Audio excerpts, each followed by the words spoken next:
मित्रांनो, मी आज तुम्हाला एक स्टोरी सांगणार आहे रौनक आणि काजलची। रौनक एकदम मनमौजी मुलगा, त्याचं काजल बरोबर लव्ह मॅरेज झालं आणि त्याला एक छान गोंडस अशी समृद्धी नावाची मुलगी पण झाली। रौनक आणि काजल हे दोघंही एन्जॉय करत होते लाईफ। रौनकला नेहमी काजलला वेगवेगळ्या ठिकाणी फिरायला घेऊन जायला आवडायचं। ते वेगवेगळ्या ठिकाणी तो काजलला आणि समृद्धीला घेऊन जायचा। मस्त एन्जॉयबल लाईफ चालू होतं। बिझनेसमन होता, चांगले पैसेही कमवत होता आणि त्या दृष्टीने त्याचं सगळ्या मुवमेंट होत्या। काजल ही एक हाऊसवाईफ म्हणून काम करत होती आणि ती घर कुटुंब खूप छान पद्धतीने सांभाळत होती। पण बॅड लकीली एका कामानिमित्त तो बाहेरच्या गावाला जात असताना रोड साइड ऍक्सिडेंट मध्ये त्याचा कारचा ऍक्सिडेंट झाला आणि त्याची सडन डेथ झाली। आता गडबड अशी झाली की ती डेथ झाल्यानंतर त्याच्या वाईफ वरती जबाबदारी आली कुटुंब चालवायची।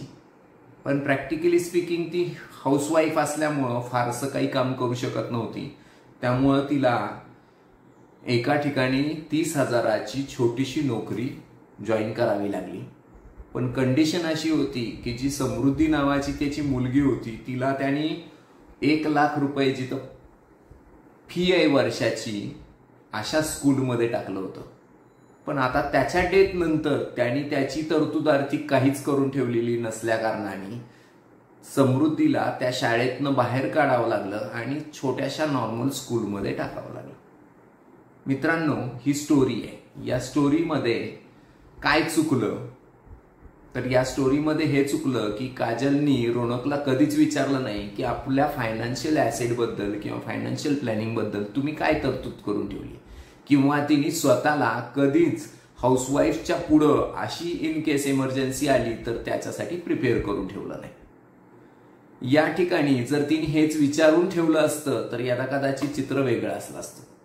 पण हिथं एक गोष्ट नीट लक्षात घ्या, ही स्टोरी आहे।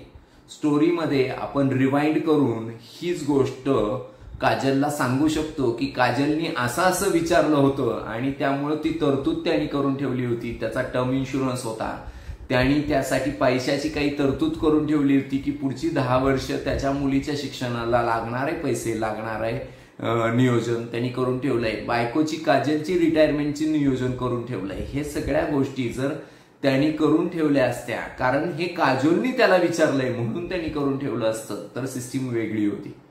पण हे गोष्ट रिवाइंड ऑप्शन आहे किंवा स्टोरी आहे। त्यावेळी लाईफमध्ये रिवाइंड ऑप्शन नसतो आणि जर लाईफमध्ये रिवाइंड ऑप्शन नसेल तर आपण आपल्या आर्थिक तरतुदीचं नियोजन नक्की करून ठेवलं पाहिजे। हे तितकंच इम्पॉर्टंट आहे। थँक्यू।